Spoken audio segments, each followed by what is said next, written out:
My name is Julian Hart, and for the better part of 8 years, I've been a ghost in my own marriage. Not because I was absent, not because I didn't care, because invisibility was the role I was cast in, and for a long time, I played it well. To most of my wife's world, I was Myra's husband, a vague accessory to her fast-moving life. At events, her coworkers barely acknowledged me beyond a polite nod or a distracted handshake. Her friends smiled past me. Her assistants never bothered to learn my name. Myra never corrected them, and I never asked her to. That was fine with me. I didn't need the spotlight. I never cared about the glitz or being anyone's talking point.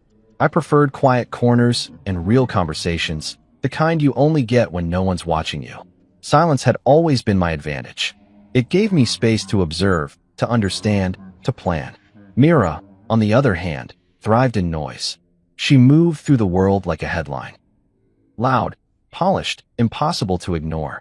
That was part of what drew me to her in the beginning. Her energy, her drive, her refusal to be anything less than formidable. When she landed the senior executive role at Darlington Group, a tech firm that called itself a revolution in motion, she treated it like a crowning achievement. And it was, in many ways. Myra had fought tooth and nail for that position, for the corner office, the staff that answered to her every need, the parking space with her name on it. She made it. At least, that's what she told herself. But here's what she didn't tell anyone. I was the one who funded Darlington's seed round. 8 years ago, when Myra was just a manager at a mid-tier agency and the founders of Darlington were just two scrappy coders with a dream and a broken MacBook, I saw something in their pitch that made sense. I cut a check, a big one, quietly. I never asked for a seat on the board. I didn't want headlines. I just wanted to build. Myra never knew how deep my involvement went. She thought I was in consulting. That's the word she used when people asked what I did. "Oh, Julian? He's in consulting," she'd say with a dismissive smile, the same one she used when she corrected a waiter or shut down a subordinate in meetings. She didn't want me to be part of her brand. My existence had to be digestible, neatly packaged, safe. I let her have that. For a long time. Because love, at least the kind I believed in, wasn't about needing credit. It was about seeing someone win and knowing you helped them rise, even if no one else knew it. But something changed over the years. Not in the company. In her. Myra began curating her image like a product launch. Her Instagram became a highlight reel of brunches, panels, and power moves. Her captions read like TED Talk scripts. Never dim your light for someone else's comfort. If they don't clap when you win, let them go. She started referring to our shared milestones as her sacrifices. She told stories that made her the hero, and I was either the silent supporter or not mentioned at all. I try not to care. I told myself the image wasn't the person. That late at night, when it was just us and the world was quiet, she'd still reach for my hand in bed. She'd still whisper goodnight. And that meant something, didn't it? But the silence I once cherished started to feel more like erasure. Not just in public, but at home too. The decisions Myra once made with me became announcements. "We're going to Cabo next month for the Founders Retreat. I RSVP'd us for the gala. I told them you might help with setup." I was no longer part of the plan. I was background, set dressing, a placeholder in a story that no longer needed me. Until the invitation came. It was delivered by courier, thick envelope sealed with Darlington's embossed gold logo. Myra left it on the kitchen counter without a word, nestled beneath a pile of design magazines and catalogs. Like I wouldn't notice it. Like it wasn't meant for me. I picked it up anyway. Darlington Group Quarterly Gala, celebrating legacy and leadership. She hadn't mentioned it. No save the date. No discussion. Just silence. I waited until dinner to bring it up. She was slicing into her salmon, glass of wine half gone. "Gala next Friday?" I asked. She barely looked up. "Yeah, you don't have to come if you're busy." I set my fork down. I wasn't invited, was I? Myra hesitated. A flash of guilt flickered in her eyes, too quick for anyone else to catch. But I'd studied her long enough to know. "I mean, technically, +1s are allowed," she said. "But it's mostly work. Networking. You'd be bored. Is that why you didn't mention it?" She sighed, as if I was the problem. "Julian, it's just not your world. You don't even like those events." She was right. I didn't like being paraded. But that wasn't the point. That night, I sat in my home office, looking over the shareholder documents I'd kept locked away all these years. I ran my fingers over the Darlington logo, the signatures that gave me quiet power. I had always chosen to stay in the background, but that didn't mean I belonged there. So I pulled out my tuxedo. I RSVP'd myself as a guest. And for the first time in 8 years, I decided to step into the room, not as Myra's husband, not as a catering volunteer, not as a shadow, as Julian Hart, the man who built it all while no one was watching. And this time, they were going to see me. I stood in front of the full-length mirror in the bedroom, adjusting the cuffs of my black dress shirt, when Mira walked in. She gave me a once-over with eyes that flickered somewhere between surprise and calculation. She hadn't expected me to dress up. I could tell by the way her gaze lingered, slightly too long, like she was trying to decide whether to say something nice or pivot to criticism. "You're actually coming," she said flatly, like the idea had only just become real to her. I said I was. I replied, reaching for the jacket that matched the deep charcoal slacks I'd laid out earlier. "You never withdrew the +1, so I figured I'd claim my spot." She folded her arms and leaned against the doorframe, her expression unreadable. "Well, don't say I didn't warn you. It's not going to be your kind of crowd." "What kind is that?" I asked, looking her straight in the eye. "The kind that talks in acronyms and IPOs. The kind that works 80-hour weeks and takes conference calls during dinner," she said, her tone now clipped. "You don't need to prove anything." I smiled then, not because of what she said, but because she had no idea that her words confirmed everything I'd suspected. She didn't just want me out of the room. She wanted me out of the picture. And that made me even more certain I needed to show up. The gala was at the Hudson Glass House, a venue Mira had always gushed about. She once said if she had known about it earlier, she would have held our wedding there. I remember nodding at the time, sipping my drink, trying not to flinch at the way she erased the place we actually got married, her words, a casual rewrite of history.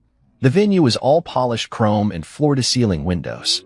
The skyline glimmered behind clusters of sharply dressed professionals. Everyone had perfect posture and expensive cologne. Mira moved through them like she belonged. Air kissing, laughing lightly, her voice a smooth current in the high tide of networking chatter. She didn't introduce me. Not once. At first, I hung back, took in the crowd. I wasn't trying to cause a scene. I wasn't ready to. Not yet. I just wanted to see how deep this theater ran. And Mira? She played her role flawlessly. About 20 minutes in, she looped back to me with a small smirk and said, "Come with me for a sec." I followed her toward a curtained-off hallway. She handed me something folded, dark, and fabric. I opened it. A vest, with the Darlington logo embroidered on the chest. "What's this?" "You said you wanted to come," she said sweetly, brushing non-existent lint off my lapel. "So help out. Just pour drinks or something. At least you'll have something to do." My jaw tensed. I looked down at the vest, then up at her. She wasn't joking. Her smile was tight and smug, like she'd just turned me into an obedient prop in her show. Like she'd found the perfect way to remind me who the night really belonged to. "Seriously? It's either that or sit around awkwardly all night," she said, stepping back and glancing around to make sure no one important saw this moment. "Just blend in." I took the vest, not because I accepted it, but because I knew what was coming, and I wanted to let her believe she was winning just a little longer. I made my way to the bar. The real staff looked at me with some confusion, but I nodded politely and started pouring. Red wine, white wine, a few of the basic cocktails.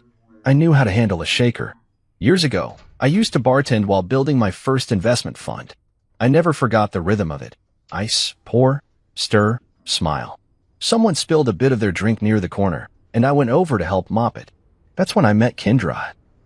Myra's work bestie, a sharp-cheeked woman with a voice that could slice through glass. "Oh my God, you're Myra's husband, right?" she said, laughing as I wiped near her shoes. "She said you were in, what was it? Consulting?" "Something like that," I replied, keeping my tone pleasant. "Well, this is adorable," she chuckled, pointing to my vest. "You're really committed to whatever this is." Someone behind her, one of the younger software architects, I think, snorted. "Myra's husband is serving drinks now? Damn, power couple in reverse." I smiled. I actually smiled, because their laughter meant nothing. It was shallow, fleeting, and none of them knew who I was yet. I returned to the bar, kept pouring, kept watching. Every so often, I'd glance over at Mira. She never looked back. She was too busy dazzling. Her boss, Gregory Lang, stood beside her, laughing in that fake cordial way executives do when their futures depend on keeping the right people happy. She leaned into him, whispering something in his ear. They both laughed. I caught enough to know I was the punchline. Honestly, she whispered, not realizing I was close enough to hear. He's lucky to be invited. He doesn't understand my world. Gregory nodded. As long as he keeps you happy. I didn't flinch. Not outwardly, but inside. The fuse had officially been lit. I poured another glass, handed it off, and looked out at the sea of curated perfection. She'd gone so far out of her way to make me invisible, and in doing so, had forgotten the first rule of power. The quiet ones? The ones you underestimate? They're the ones who always know where the exits are. And the locks. I stayed behind that bar longer than I needed to, partly to keep up the illusion, partly because I liked watching the performance unravel without them knowing a thing. I chatted with guests. I let them assume. I kept pouring. Then I checked my watch. It was almost time for the big announcement Mira had been hinting at for weeks. Something about new directions and deep gratitude for their success. And in that moment, I knew exactly how I'd reclaim every inch of space she tried to shrink me out of. I didn't need revenge. I needed revelation. They would all know my name. And not because Mira handed it to them. Because I was about to take back everything, with a smile and a microphone. The night swelled around us like a carefully tuned orchestra. The clink of champagne flutes, the muffled beats of background jazz, the occasional ripple of laughter over industry jargon and six-figure deals. I stood behind the bar, vest still on, hands still moving. If anyone had looked closely, they would have seen how steady they were. I wasn't angry. I wasn't nervous. I was patient, controlled. I'd waited years to be underestimated this thoroughly, to be hidden in plain sight while the people around me performed their self-importance with choreographed precision. At exactly 8:45 p.m., Mira took the stage. Spotlight shifted and landed on her like she was born for them. She walked up to the podium in a sleek, metallic dress, silver with structured shoulders, bold and blinding. People clapped, some even whistled. She smiled that perfect, rehearsed smile. The one that made her look grateful without seeming soft. She tapped the mic twice. Good evening, everyone. I want to thank you all for being here tonight as we celebrate the incredible growth, innovation, and impact we've made at Darlington Group over the last quarter. A few cheers rose from the back. Someone yelled, "Queen Mira," and a wave of laughter followed. She basked in it. Let the praise settle around her like perfume. Then she launched into her speech. She spoke of long nights, strategic partnerships, sleepless weekends, sacrifice. She name-dropped board members, gave shallow praise to mid-level directors. She talked about Darlington as if she had built it brick by brick, with her own bare hands and some divine spark of genius. What she didn't mention, not once, was me. Not the investor who took the risk when Darlington was just a slide deck and a dream. Not the man who funded its survival through 3 near failures and 1 painful restructure. Not the partner who stood quietly in the background while she used the front row. I leaned against the side of the bar, arms folded, listening as she said, "Success doesn't happen in silence. It happens in boldness, in courage, in vision." That one stung, but I didn't let it show. The applause swelled as she raised her glass. To all the visionaries in the room, thank you for building this future with me. She toasted the crowd. People mirrored her, clinking glasses with excitement and entitlement. I took a sip from a bottle of water behind the bar. Mira stepped off the stage, clearly pleased with herself. She made her way toward Gregory Lang, her boss, her mentor, and, if the rumors were even half true, her biggest fan. I noticed the way she leaned in again. The way her voice dropped to a conspiratorial whisper, just loud enough for those close by to hear, including me. Honestly, she said with a chuckle, he's lucky to be invited. He doesn't understand my world. Gregory, smug and pink-faced, gave a knowing nod. As long as he keeps you happy. And then Mira turned her head. She saw me. For just a second, her eyes met mine. And in that instant, I saw something flicker in her expression. It wasn't guilt. No, she'd left that emotion behind a long time ago. It was discomfort. The cold realization that I'd heard her. That I wasn't as far away. Or as checked out as she'd hoped. But she didn't flinch. She just gave me a half-smile. The kind people give their doorman when they forget the name. I smiled back. Full. Confident. The kind of smile that says, you just stepped into my office. Gregory turned to raise a glass in my direction. To the man of the hour, he said jokingly, clearly not realizing what he was implying. Nice purse tonight. A few people laughed. Mira laughed too, tight-lipped and sharp. Let's hope he sticks to cocktails and not quarterly reports, she added, just loud enough to sting. I nodded once. Said nothing. Let it sit. It was important they stayed this unaware. The greater the performance, the greater the shock. A younger guy, probably from marketing, wandered up to the bar and nudged me. Hey, man, you're killing it back here. Seriously, best margarita I've had at one of these stuffy things. Are you with a catering agency? I looked at him for a beat too long. You could say that. He nodded, completely missing the undertone. Nice. Well, if you got a card, I'd love to bring you on for some private events. I smiled again, handed him a drink, and said, You'll be hearing from me. 10 more minutes passed. I checked my watch. 9:15, I knew what was coming next. A surprise announcement Mira had hinted at for weeks. Something about deep appreciation for the people behind Darlington's success. The irony made my teeth ache. From the edge of the room, I spotted the event coordinator speaking with a Darlington director.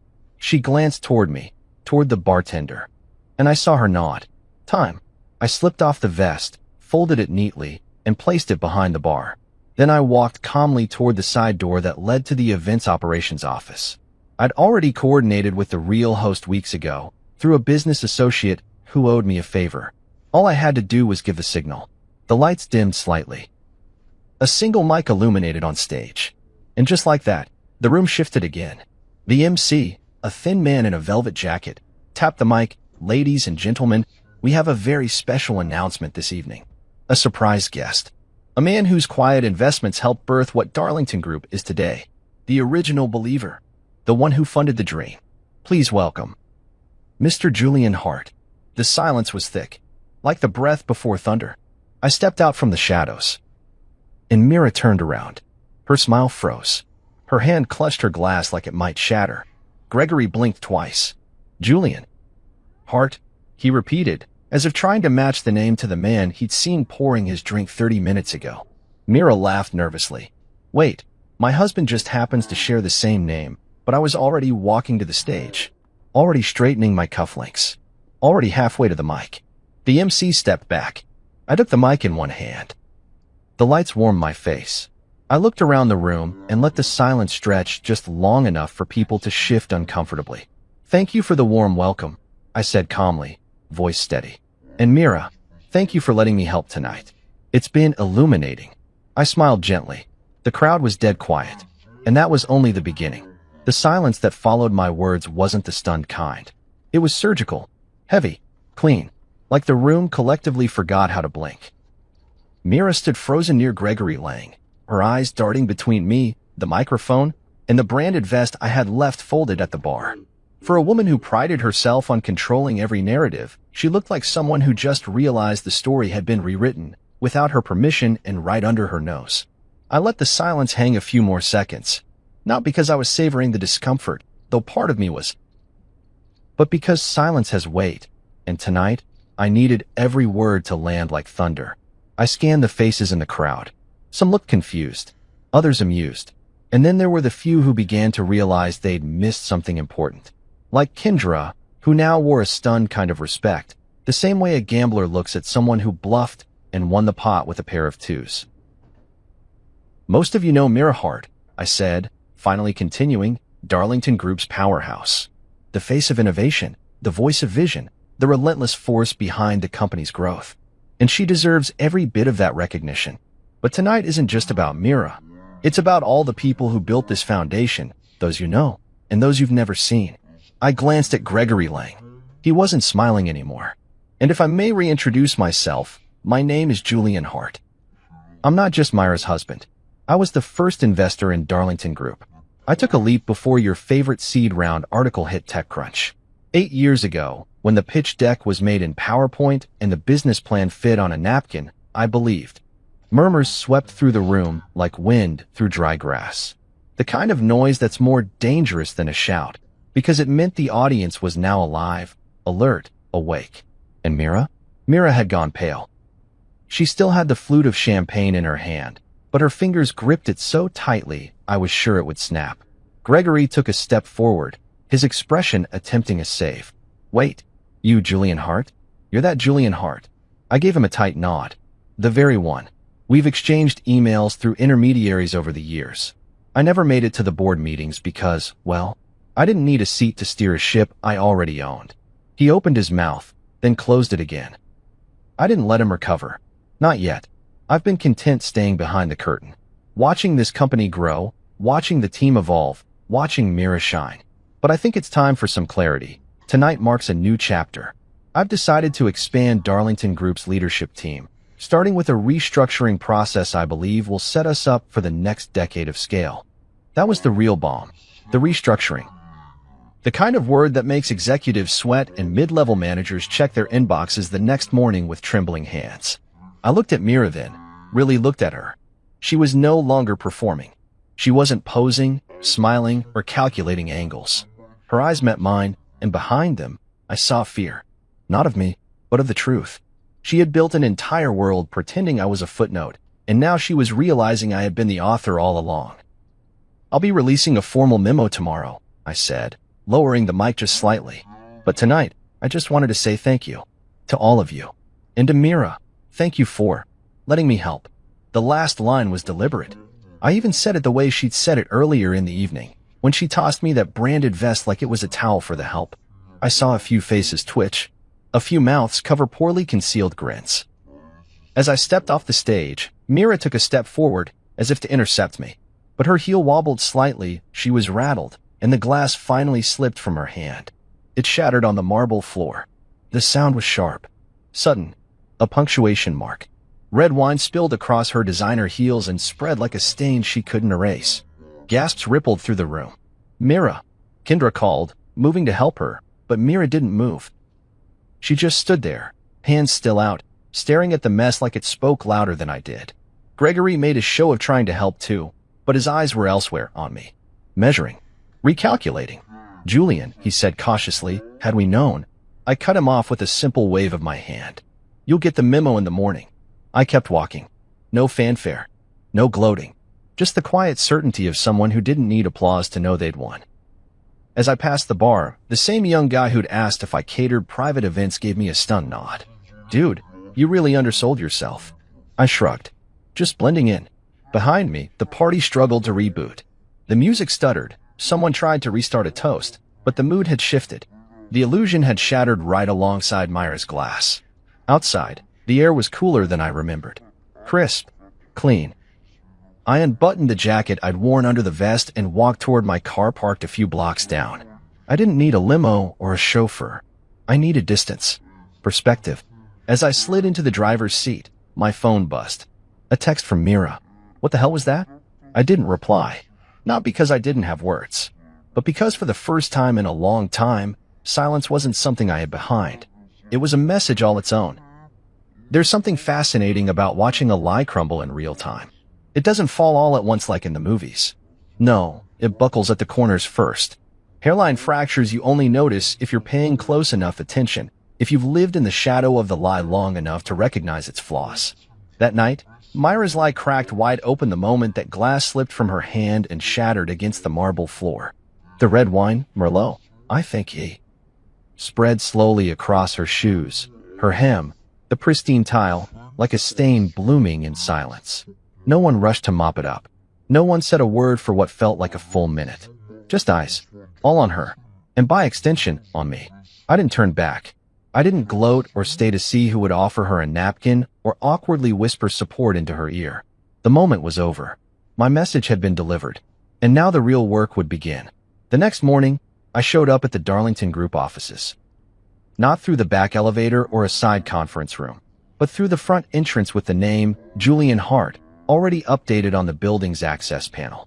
The security guard gave me a look like he recognized me, but couldn't place me.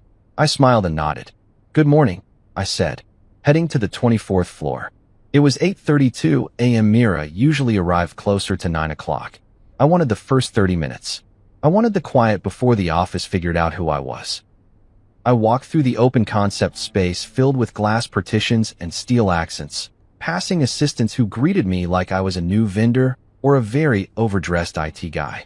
In the executive wing, I found her office. Door closed. blinds drawn, her name still engraved on the brushed metal plate outside. Mira Hart, Executive Vice President. I took a breath, tapped the door once with the back of my knuckles, and entered without waiting for permission. She was there, early for once. Still in the same heels from the night before, but with a blazer thrown over a silk blouse. No makeup. Eyes swollen from a night of unanswered questions in a mirror she likely didn't enjoy facing. "You had no right," she said before I even fully stepped inside. I closed the door gently behind me. "I had every right. You ambushed me." "I corrected the record," I replied, walking toward the desk. I didn't sit. I wanted her to feel the full weight of my presence. "You embarrassed me in front of my team, in front of my boss, in front of the same people you let believe I was a bartender?" Her mouth opened, then closed. She stood, slowly, her hands braced on the edge of the desk like she needed to steady herself. "I didn't mean to. It wasn't supposed to go that far." "No," I said. "It wasn't supposed to go public." Mira turned away, walked to the window like she couldn't handle the way I was looking at her. I used to love watching her when she stood like that, strong back, chin slightly up, like the city was hers to command. But now it looked like someone bracing against the inevitable. This was my job, Julian. My place. You should have let me handle it. "And what exactly were you handling?" I asked quietly. "Your image? Your lie." "It wasn't a lie. He doesn't understand my world?" I quoted. "You said that. To Gregory. To your friends. You told them I was lucky just to be invited." She turned then, slowly. Her eyes filled with something I couldn't quite name shame, maybe. Her fury. Sometimes they look the same on someone who's been exposed. "You made me look weak." "No, Mira," I said calmly. "You made me look weak. For years. And I let you. Because I loved you. Because I wanted to see you win, even if I had to lose quietly." She stepped closer. "So what now? You're going to kick me out? Strip everything away? What? Fire me in front of the company?" I reached into my coat and pulled out a sealed envelope. Set it on the desk. "I'm offering you a role in community outreach. Entry level. A chance to rebuild." Her laugh was bitter. "You're demoting me?" "I'm giving you a choice," I said. "You can walk away, or you can stay and learn what it means to build from the ground up, like I did. Like we all had to." She stared at the envelope like it was radioactive. "This is petty." "No," I replied. "This is balance. You were the face of this company, Mira. Now I need someone to be its heart." She shook her head, stepping back like she couldn't believe any of this was real. "You can't be serious. You start Monday." And with that, I turned and walked out. The reaction spread through the building before noon. No memo was needed. Eyes followed me now. Respectful. Curious. The smirks were gone. Even Gregory Lang's assistant sent over a meeting request titled "Private Follow-Up with Mr. Hart." For once, no one laughed when they said my name. Later that evening, I received a call from one of the partners I'd helped recruit during the Series B funding round. He congratulated me, told me how long he'd waited for this shift. "It's poetic," he said. "She kept saying you were in consulting." Well, this is the most brilliant consultation I've ever seen. I hung up and stood in the middle of the foyer at home. Mira wouldn't be coming back there, not the same way. She'd signed the deed over in our early years, back when we were building a future instead of a brand. I walked past the pictures she'd hung, past the awards she displayed, and straight to the wall of family photos. There she was, Mira in Paris, Mira at the launch party, Mira at the ribbon cutting. Center stage in every frame. I didn't take them down. I just replaced the center photo with one of the company's original team. A blurry, grainy image taken in a rented office space, with pizza boxes in the background and joy on our faces. Mira wasn't in it. She hadn't even shown up to that shoot. Said she was too busy working on her own future. And now, she'd finally caught up to it. On Monday, she'd walk into Darlington's main building. No heels. No boardroom. Just a cubicle and a purpose. And for the first time in years, maybe she'd start seeing what she lost while chasing what she thought she needed. The drive back from the office was quiet. I took the long route, not because I wanted more time to think, but because silence had become its own kind of bomb. No podcasts. No music. Just the steady hum of the tires on pavement and the gentle reminder that for once, the world wasn't asking me to rush. Mira had left earlier through a side exit. She didn't want to face anyone else that day, not after our conversation in her office, not after that envelope slid across the desk like a verdict. I didn't blame her, but I didn't feel sorry for her either. The mansion stood still when I pulled into the circular driveway. The lights were off, the curtains drawn. Myra's car was parked out front, like always. But this time, she didn't wait inside with a glass of wine and a strained smile. She sat on the front steps, in that silver blazer from earlier, her heels in her hands, bare feet on the stone. I parked, killed the engine, and just watched her through the windshield for a moment. The powerful executive who once commanded stages and boardrooms now looked like a woman who didn't know which door to walk through. I got out and walked up slowly.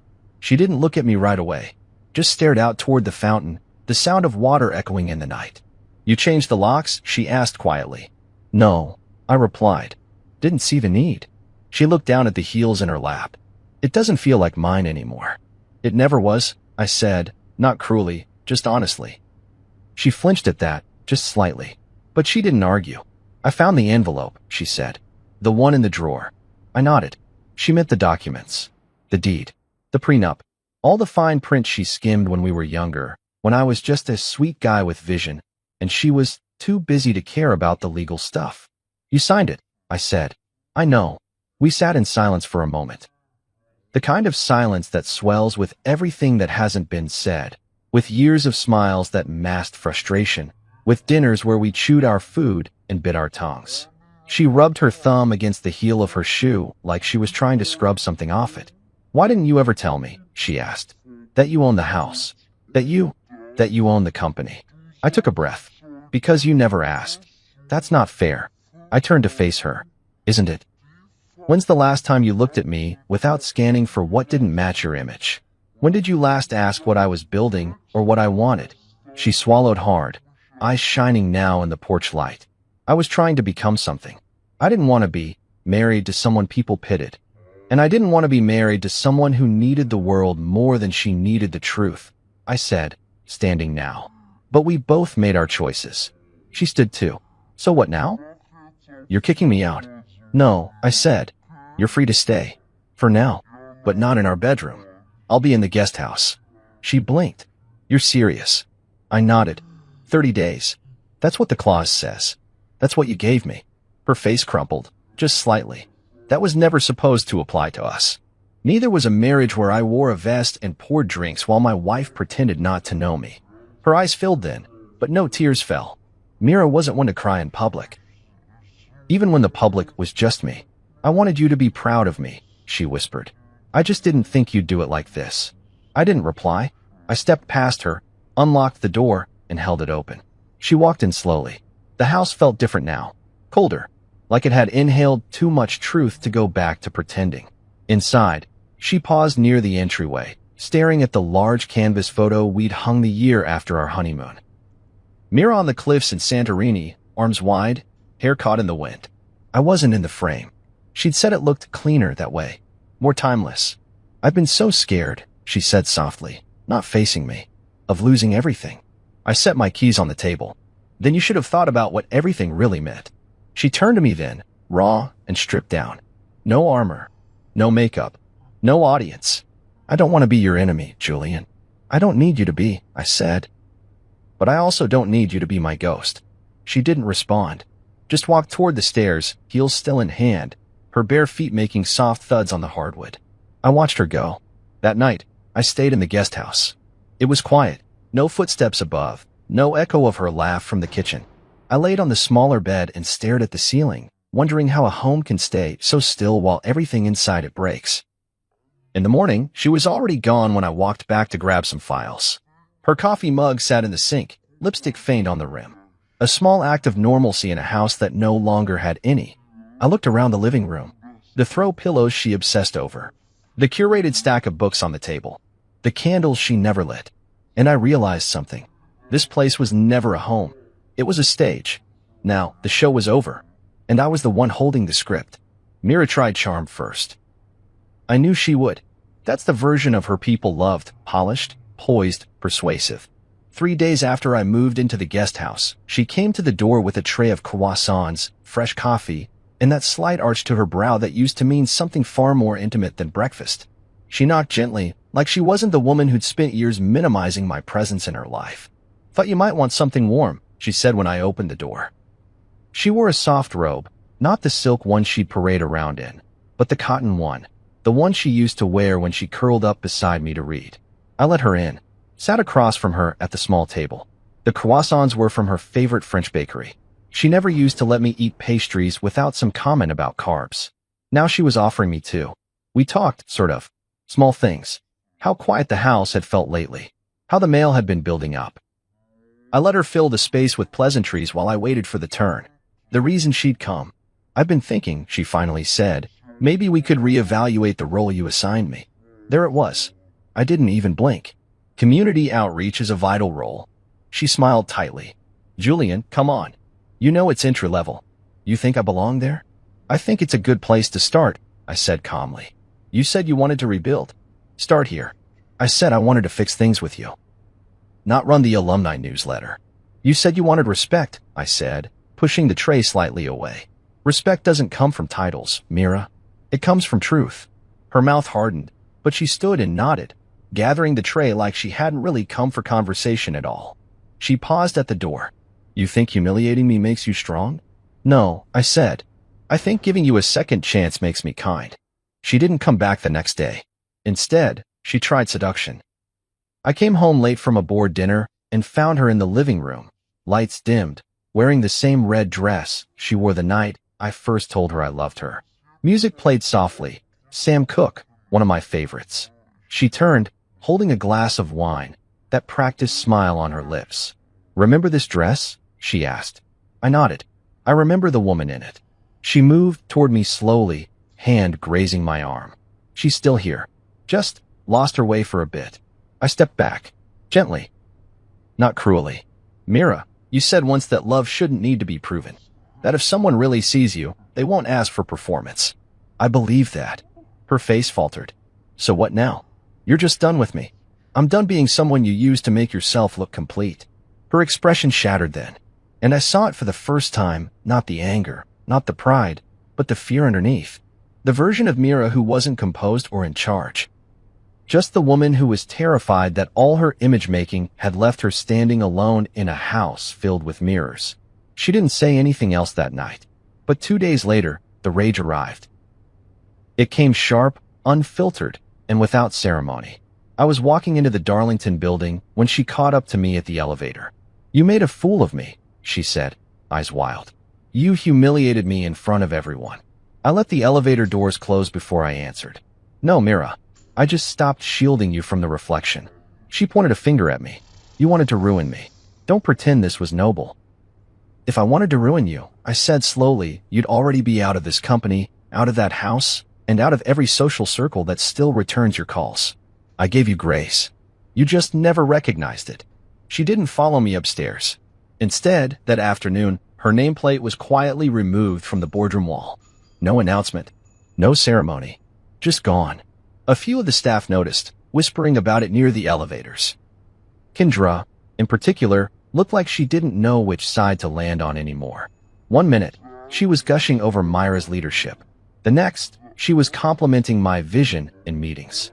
By the end of the week, Mira reported to a new desk. No window, no assistant, no private lounge access. Just a workstation near the interns, a phone line, and a company email account that no longer auto-forwarded to the executive server. And the photos? That was the final unraveling. Darlington had a wall, what they called the legacy calendar. A row of framed photos showing key milestones, key players. Mira was in 8 of them. Launch parties, press tours, award galas. Always front and center, always mid-laugh, hand on someone's shoulder like she owned the room. I ordered new prints. The design team was quiet when I gave the directive. They didn't ask questions. They just nodded and returned a few hours later with a box. I stood in the hallway myself when they took the old frames down. I held them in my hands. Saw the woman I once loved in every picture. Beautiful, commanding, alone, even when she was surrounded by people. I kept one, the very first one, before the PR makeover, before the tailored speeches. She was smiling genuinely in that photo, head tilted, hair messy, holding a clipboard and laughing at something off camera. I slipped it into a drawer in my office. When Mira walked by the wall later that day, she stopped. She stared at the new calendar, new faces, new moments. Her absence was loud. She turned slowly and caught my eye through the glass door. She didn't cry. She didn't scream. She just nodded once and kept walking. That night, I stood in the hallway of the house as she packed more boxes. She wasn't rushing, just folding dresses she no longer wore and jewelry she hadn't touched since the gala. She saw me there, leaning on the doorframe. I wanted people to respect me, she said, and I became someone I didn't even respect. I didn't answer. There was nothing to say. She picked up a small velvet box, our wedding bands. She opened it and stared for a moment before closing it again. "Do you still see me, Julian?" she asked. "I always did," I said. "You just stopped seeing yourself." Then I stepped aside. She walked past me, slow and quiet. That night, I slept harder than I had in years. Not because it was easy, but because for the first time, the silence didn't feel like hiding.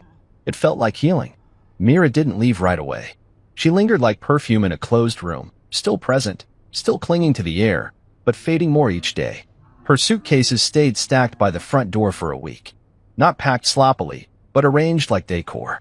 Almost like she was waiting for someone to ask her to stay, for someone to tell her it wasn't really over. But no one did. Not me. Not the neighbors who used to gush over her garden parties. Not the friends who once begged for invitations and reposted every curated moment from our lives.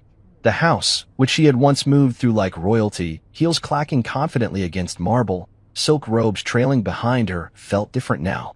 It was quieter, more still. She wandered from room to room like a visitor.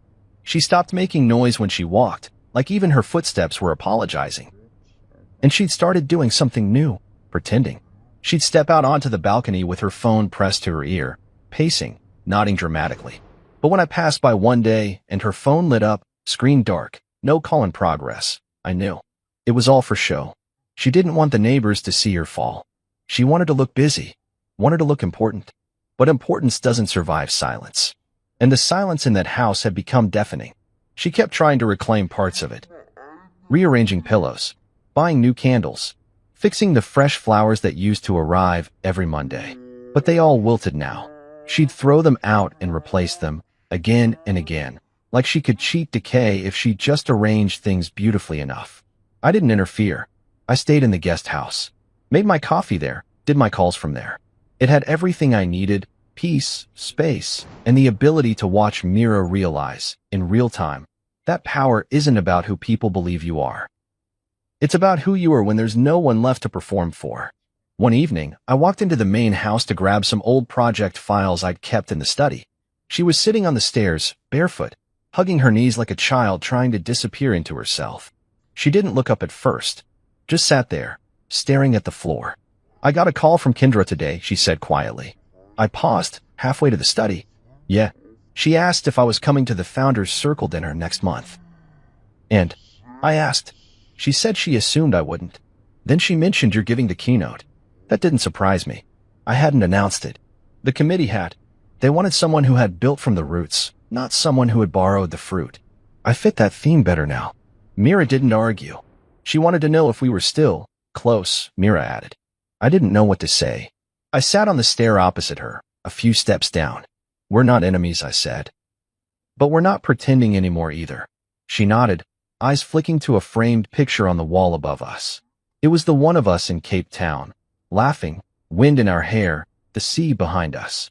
She got that photo blown up after it made a splash on her social media feed.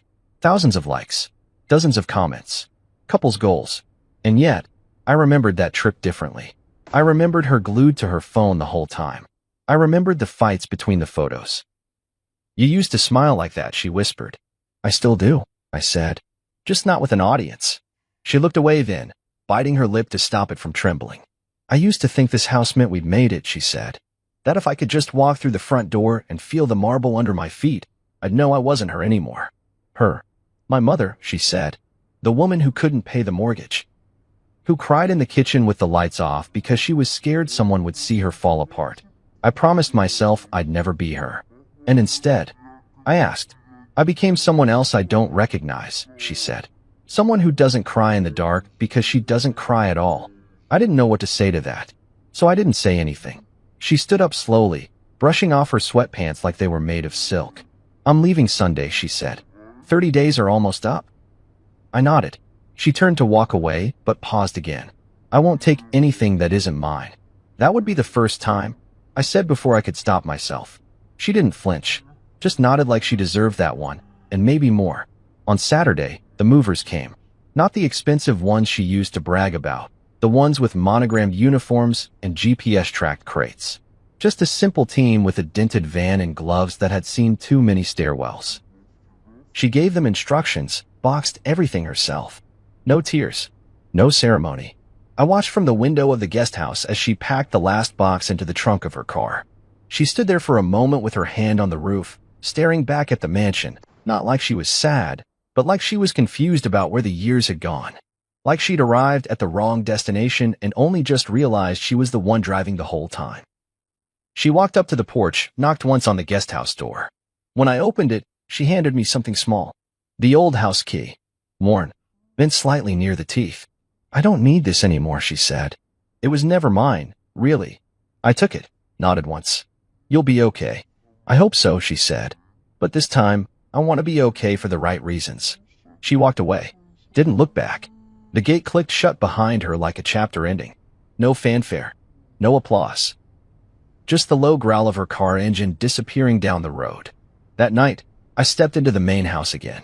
It was still. Furniture untouched. Pillows fluffed. But the air was different. No scent of her perfume. No soft echo of heels on the marble. Just the space. The bones. The foundation. I walked to the wall where she used to tape up her vision boards. There were still faint pieces of old Scotch tape, like ghosts of ambition. I peeled one off and smiled. Maybe she'd come back one day.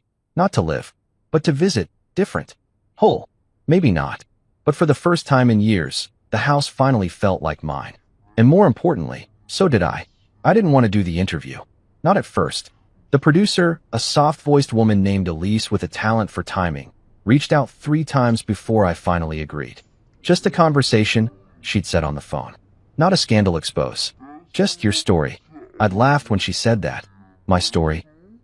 For years, no one had even asked my name at events unless it was to confirm Myra's husband had parked correctly. But something about the way she said it, the invitation without pressure, stuck with me. And after everything had unfolded, I figured maybe it was time I stopped whispering my truth and said it aloud. We recorded in a small studio tucked away in the city's West End. Nothing flashy, just 2 chairs, a mic between us, and a camera crew that barely made a sound. I wore a plain navy sweater. No tailored suits. No watch flex. I wanted this to feel real. Grounded. Not a performance. Elise started soft. Asked about my background. My early days working odd jobs to save for seed investments. She was good at what she did, listened with intent, steered the conversation gently. And for the first 30 minutes, it was like a dam opened. I talked about building in silence. About risking everything on Darlington when all I had was instinct and an unshakable belief in the product. I talked about the people who told me I was crazy, about the months I lived off canned soup and stretch-thin rent, about how every success Mira claimed as her own had started in my late-night spreadsheets. Then came the part she'd been circling from the start. "And your marriage?" she asked gently. "There's been a lot of talk recently about what went on behind the scenes." I didn't flinch. I took a breath, nodded. I loved her, I said. Let's start there. I loved Mira when we had nothing but hope. I loved her through every stage of becoming. Even when she started to disappear behind the version of herself she thought the world wanted. Elise leaned forward slightly.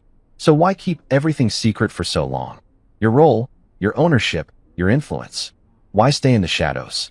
I looked at the floor, then back up at her. "Because I wanted to see who'd love me when I had nothing to prove." That was the line. I didn't know it at the time, but when the episode dropped 3 days later, that was the clip that went viral. That sentence, cut with perfect timing, my voice low, the music swelling underneath it, landed like a quiet truth in a world of noise. It started on Twitter, then Instagram, then LinkedIn, of all places. Some people build with you. Others just pose for the pictures. Another clip. Another wave. The views passed 10,000, then 50, then 100. Comments poured in. From young founders. From husbands. From women who said they'd never considered the quiet one in the relationship before. Suddenly, I wasn't just Julian Hart, the man behind the money. I was a symbol. Of quiet strength. Of reclamation. Of someone who didn't need to scream to be heard. My inbox flooded. Podcasts.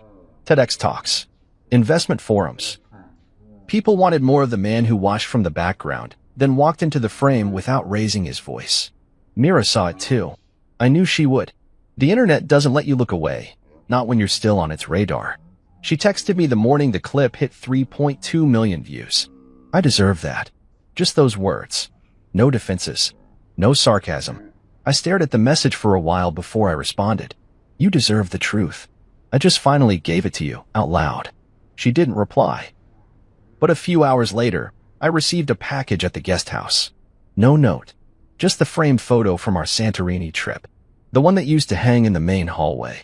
She must have taken it with her when she left. But now, it was back. I didn't hang it up. I didn't throw it away either. I stored it in a box in my closet. A reminder, not of her, but of what happens when you let silence replace sincerity. 2 weeks later, I hosted a charity gala. It was the same type of event Mira used to dominate. Elegant, high profile, full of people who measure worth in net figures and applause volume. But this one was different. I didn't want glamour. I wanted intention. We raised $600,000 for underserved youth programs in tech. I poured drinks that night, too, just for a few minutes, just for fun. One of the guests, a CFO from a Fortune 500 company, raised a glass and said, "You're the CEO with the steady pour, huh?" I laughed. Something like that. And then someone else said, "You made silence a strategy." But it wasn't a strategy. Not really.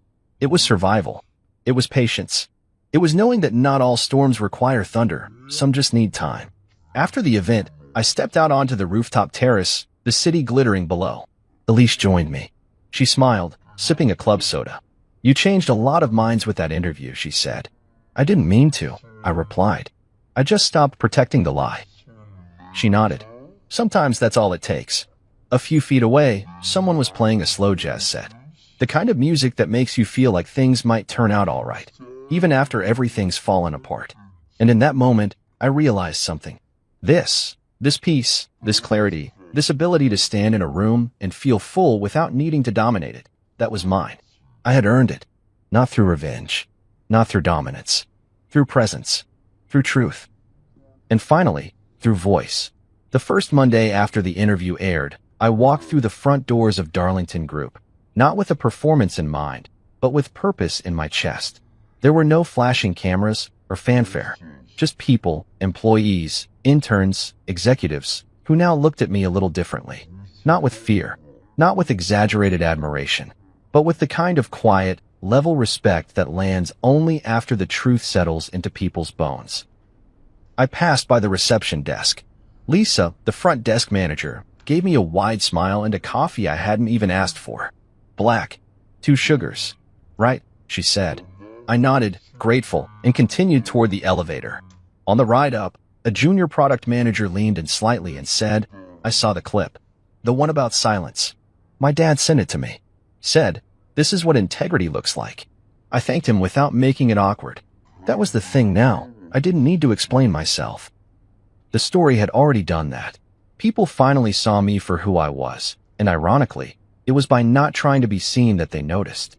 When I stepped off on the executive floor, I passed the conference room where Myra's photo once hung. The new board wall looked clean, honest, balanced. Some of the original staff had been restored to it, faces who'd done the heavy lifting behind the curtain for years without applause. I told the team we were resetting the culture. No more crown chasers, I'd said in the last executive meeting. Only builders. I reached my office and settled into the chair behind the glass desk. The skyline draped behind me like a reward. But I didn't feel victorious. I felt present, and that was more valuable than anything else. Later that afternoon, we hosted a mid-quarter town hall in the Central Lounge. There were nearly 200 employees on site that day, with more dialed in remotely. The entire room had a different energy now. Not nervous, not transactional, but open.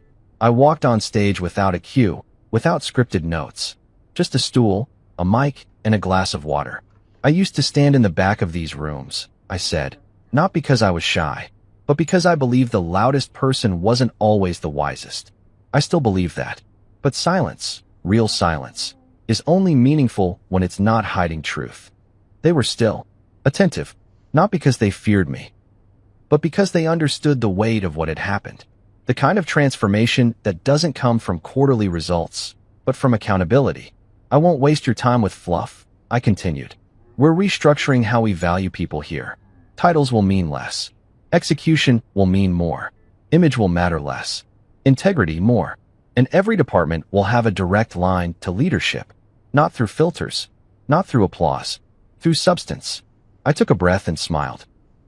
Now, that said, the wine at the holiday party will still be excellent. That got a laugh. A real one. I ended with this. I believe in quiet strength.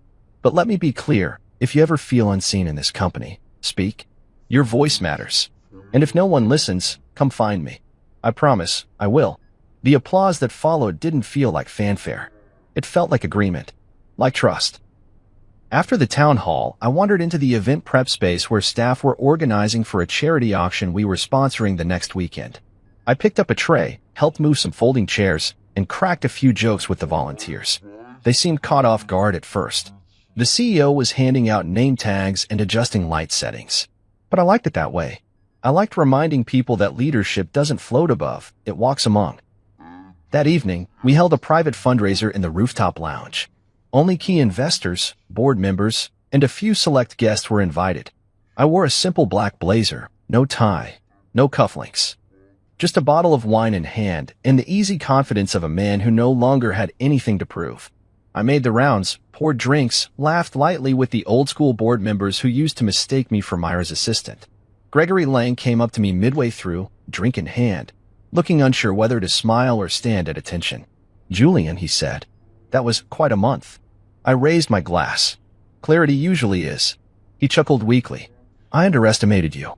"I know," I said. "That's what made it work." He nodded and walked off. That was enough closure for me. Just before the night ended, I found myself alone at the bar with one of the new scholarship interns, a 19-year-old named Darnell from Brooklyn. He'd been shadowing the product team all month and asked to meet me. "I watched your interview 3 times, he said. "The way you said, some people build with you. Others just pose for the pictures, man, that hit. My mom cried watching it." I smiled at him. That line wasn't meant to hurt anyone. Just to remind myself what kind of man I want to be. He looked down. "I want to be that kind too." "You already are," I told him. "Just keep listening. And don't let silence turn into self-erasure." He nodded slowly, then smiled like he'd been handed something bigger than advice. I stayed after everyone else left. Cleared a few glasses. Tossed napkins. The bartender tried to stop me, said, "Mr. Hart, we've got this." But I shook my head and kept wiping the counter, because I remembered what it felt like to pour for a room that laughed at me. And now, I poured for the memory. Not out of revenge. Out of return. Out of full circle. That night, I walked back into my home, my actual home. The air felt different now. Balanced. No tension hiding in the corners. I poured myself a single glass of wine and sat on the back porch, the city lights flickering behind the hedges. I thought about Mira. Not with hate, not even with sadness. Just with clarity. We'd written a long chapter together, but I was writing a new one now. And this one was mine from the first word. I wasn't supposed to be home today. In fact, I wasn't supposed to be home for another week. That's why I didn't tell Sophia I was coming back early. I wanted to surprise her. Something different from the usual phone calls and video chats we had while I was away. I pictured her reaction, the way her face would light up when she saw me standing at the door. She'd throw her arms around me, maybe even cry a little, telling me how much she missed me. That was the plan. Reality, however, had a way of twisting things in ways you never see coming. The drive home was uneventful. The airport had been a breeze for once. No delays, no lost luggage, no traffic jams. It felt like everything was aligning for my perfect surprise. My suitcase sat on the passenger seat, my phone buzzing occasionally with unread messages. I didn't check them. I wanted to be fully present when I stepped through that door. I imagined how it would feel to sleep in my own bed again, to kiss my wife after weeks of being apart. But as I turned onto our street, something felt off. Cars lined the curb in front of my house, more than usual. At first, I thought maybe Sophia had friends over. That wouldn't have been strange, except for the fact that these weren't familiar cars. Some were sleek, expensive, the kind that stood out in our modest neighborhood. Others had baby-themed decorations tied to their side mirrors, tiny blue and pink ribbons fluttering in the breeze. Then I saw it. The front yard was decorated with balloons, pink and blue, tied to the railing, swaying gently with the wind. A huge banner stretched across the porch, the words hitting me like a punch to the gut. Welcome, our little miracle. My hands tightened on the steering wheel. My first thought wasn't even suspicion. No, my brain was still trying to make sense of it. Our little miracle? Whose little miracle? The house I had left behind looked different. Not physically. The walls were still the same. The garden still trimmed the way I liked it. But the atmosphere had changed. It felt like I was walking into someone else's life. I could hear laughter spilling from inside. Music. The clinking of glasses. A party. For a baby. I pulled over a few houses down, just far enough that no one would see me yet. My hands felt clammy against the leather of the steering wheel, my heartbeat quickening for reasons I couldn't explain. There was no logical reason for this to unsettle me. Maybe it was just a neighbor's event, and the banner was visible from our house. Maybe Sophia had planned a surprise for someone else. Maybe. I turned off the engine and stepped out. The air smelled of freshly cut grass and something sweet. Cake, probably. A celebration. For a second, I considered calling Sophia. But then, I dismissed the idea. I wanted to see it for myself. To understand before I let my mind spiral into places it didn't need to go. I walked toward the house slowly, feeling like an intruder in my own life. The closer I got, the more details I noticed. Through the large living room window, I saw people everywhere. Some familiar faces, some I didn't recognize. They were smiling, drinking, celebrating. But the most striking thing was the way everything looked prepared. The decorations weren't last minute. The gifts stacked near the fireplace weren't a casual gesture. This wasn't something that had just come together overnight. This was planned. My stomach twisted. Still, I hesitated. Maybe there was an explanation. Maybe. Then I noticed something else. The front door. It wasn't shut properly. It was slightly ajar, as if welcoming me inside, or daring me to step in. I took a deep breath and crossed the threshold. The moment I stepped in, the noise hit me full force. Laughter, conversations, the soft melody of background music. No one had noticed me yet, and for a brief moment, I wished it could stay that way, because I could already feel it. Something was wrong. Then I saw her. Sophia. She stood in the center of the living room, radiant, glowing. But it wasn't me she was smiling at. It was him. Jonah. My best friend. And his hands, were gently placed on her swollen belly. The belly I didn't know existed. Everything inside me froze. The conversations in the room faded into background noise. My mother, standing near the kitchen, stiffened when she saw me. She knew. That realization hit me harder than anything else. They all knew. Jonah was saying something about the nursery. Something about how he had been painting it himself. How he and Sophia had picked out the crib together. I felt like I was drowning. My mind struggled to keep up, to process. There was no explanation that made sense. No version of this reality where I was not the fool. Sophia turned her head slightly, mid-laugh, mid-conversation, mid-whatever this was, and then her gaze met mine. She froze. I saw the exact moment her world came crashing down. The moment she realized the lie had collapsed. Jonah, unaware, kept talking, his hand still resting protectively on her stomach. We picked it out together last week. He was smiling, like he hadn't just driven a knife straight through my chest, like he hadn't just ruined my entire life. I didn't even feel my mother grab my arm. I barely registered the way she tried to steer me toward the door. We weren't expecting you today, she whispered urgently. As if that changed anything. As if me arriving today instead of next week somehow altered the fact that my best friend was standing in my house with his hands on my wife. I yanked my arm away, my voice dangerously low. Talk about what? I asked, my words slow and deliberate. Talk about how my wife is pregnant with my best friend's child? The room fell silent. Someone turned off the music. Even the air felt still, as if it was waiting. Sophia's face had gone pale. Jonah's hands finally dropped from her belly, but it was too late. I had already seen it all. This wasn't a misunderstanding. This wasn't a surprise meant for me. This was betrayal. A perfectly orchestrated, long-kept betrayal. And now, everyone was just waiting to see what I would do next. Silence. That was the first thing that filled the room after my words sliced through the celebration like a knife. The laughter stopped. The clinking of glasses halted. Conversations died mid-sentence. All eyes were on me. My mother-in-law, Marissa, who had been rubbing Sophia's stomach just moments before, pulled her hand away as if it had been burned. My father, Gregory, who had been drinking quietly in the corner, wouldn't meet my eyes. And Sophia, my wife, my partner, the woman I had built a life with, stood frozen in place. Her lips parted, but no words came out. Jonah's hands finally dropped from her belly. I saw him stiffen, his body language shifting from relaxed to rigid, like a man who had just been caught red-handed. Because he had been. Sophia was the first to react. "Noah, please," she whispered. I can explain." Explain? She wanted to explain? Like there was an explanation in this world that could make this okay? I clenched my jaw so hard I thought my teeth might crack. My hands were fists at my sides, my breathing heavy, measured, controlled, barely. "Go on," I said, my voice disturbingly calm. "I'd love to hear it." No one spoke.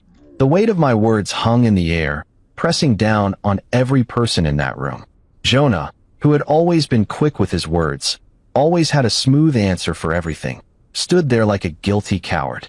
The man who had once been my closest friend now looked like he wanted the ground to swallow him whole. And my mother? Oh, my mother. She was still trying to do damage control, trying to fix what couldn't be fixed. "Noah, let's step outside," she urged, her voice soft, her grip on my arm tightening. "This isn't the time." I ripped my arm from her grasp. "This isn't the time?" I repeated, my voice rising slightly. "When would have been the right time, Mom? When the baby was born? When my best friend's kid started calling me Uncle Noah?" My father shifted uncomfortably, still not looking at me. He had known, and he had said nothing. I let out a bitter laugh, shaking my head. "You knew, didn't you?" I asked him. His silence was my answer. The rage inside me burned hotter. I turned back to Sophia. She looked like she was on the verge of tears, but I didn't care. She didn't get to cry. Not when I had spent months working overseas, busting my ass, thinking I was building a future for us, while she was doing this. "Tell me, Sophia," I said slowly, enunciating each word. "How long?" She swallowed hard. "Noah, please, it's not what you think. Not what I think." The words made something inside me snap. "So you're telling me my eyes are lying to me?" I asked, gesturing to the very obvious bump in her stomach. "You're telling me that's not his child?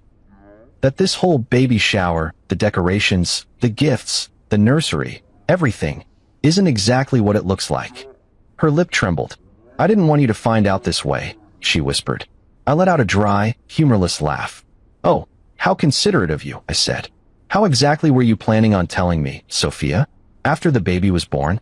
Or were you just going to let me keep believing we were still married while you played house with him?" I turned to Jonah, who still hadn't said a damn word. "What's the matter, Jonah?" I asked, my tone dripping with venom. "Cat got your tongue? You had a lot to say when you were screwing my wife."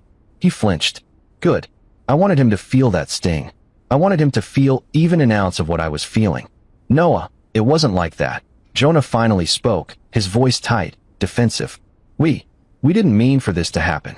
That phrase. "We didn't mean for this to happen." I almost lunged at him right there.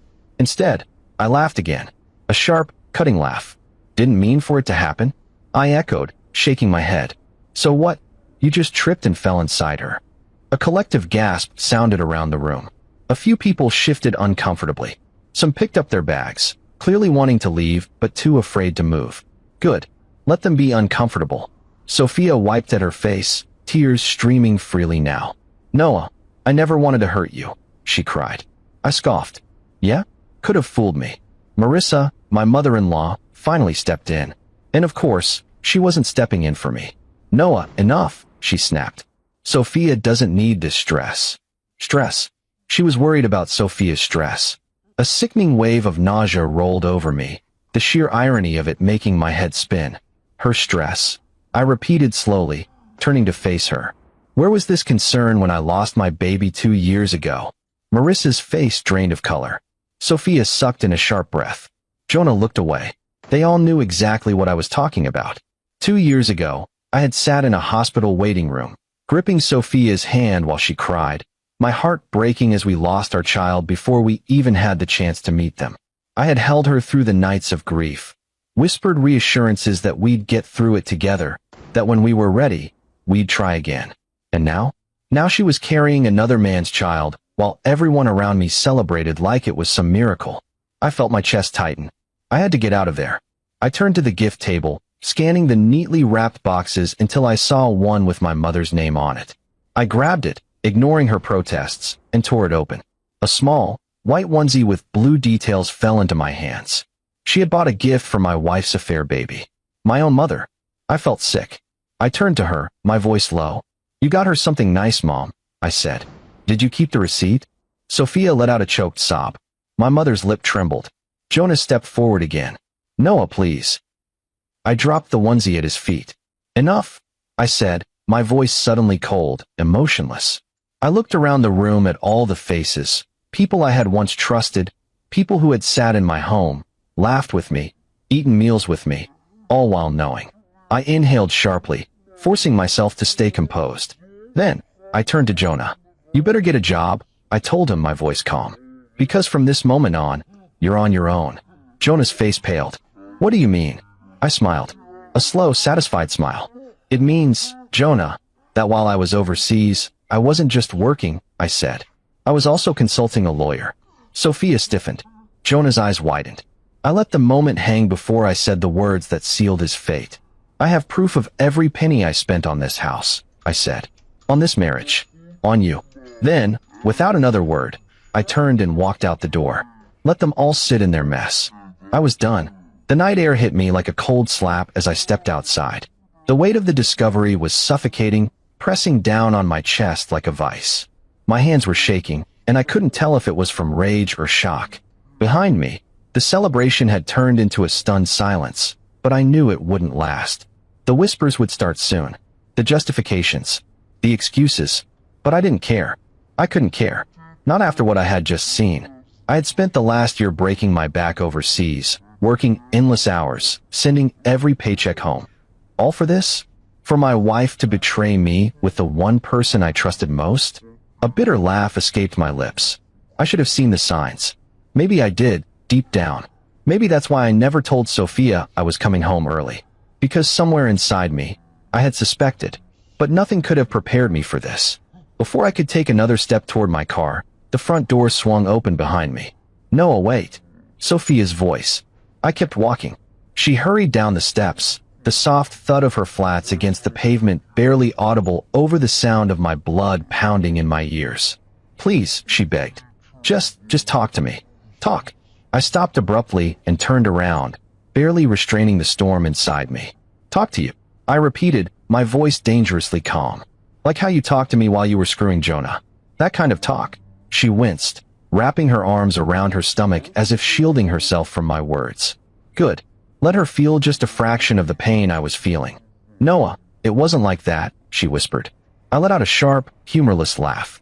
"Oh, so what was it like, Sophia? Explain it to me. Because from where I'm standing, it looks pretty damn clear." Tears welled up in her eyes. I almost felt something. Almost. But then I remembered everything. The late-night calls where she told me she missed me. The video chats where she smiled, saying she couldn't wait for me to come home. The messages where she told me she loved me. All lies. "You were gone for so long," she whispered, voice trembling. "You don't understand what it was like being alone all the time." My jaw tightened. "So that justifies it?" I asked. "That justifies betraying me with Jonah?" She shook her head quickly. "No. I mean, I didn't plan for it to happen." I felt my fingers curl into fists. "That's the same bullshit Jonah said." She flinched. "Good. Tell me something, Sophia," I continued, stepping closer. "When exactly did it just happen?" "When I was sending money for our future. When I was working night shifts so I could come home and give you the life you deserved. When I called, and you told me you loved me. When—" I stopped myself, shaking my head. "Forget it. None of it matters now." Sophia's face crumpled. "It does matter." "No, Sophia," I said, voice clipped. "It doesn't. Because you already made your choice." Her lip trembled.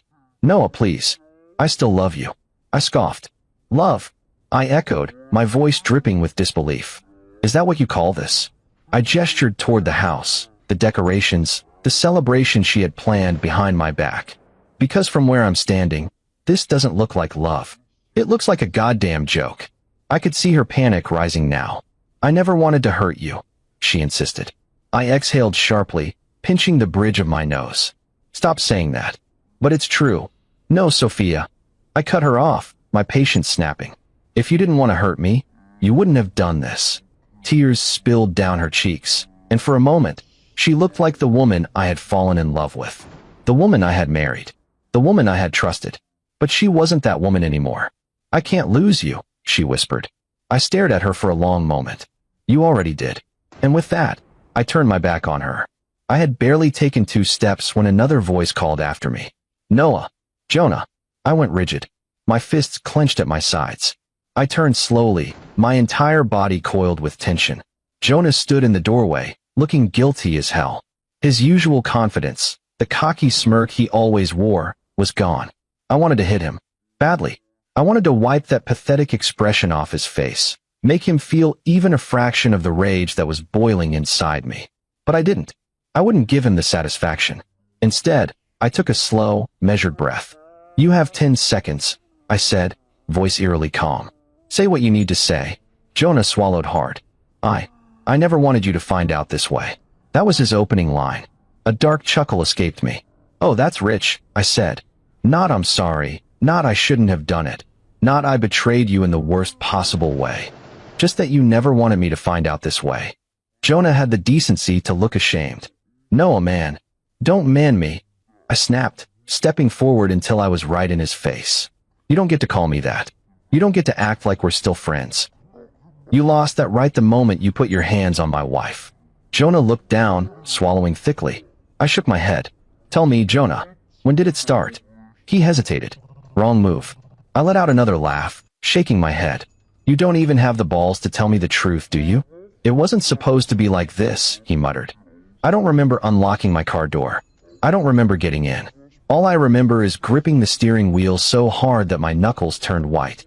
My breathing was shallow, uneven, my heart hammering against my ribs like a caged animal. I was supposed to come home to my wife.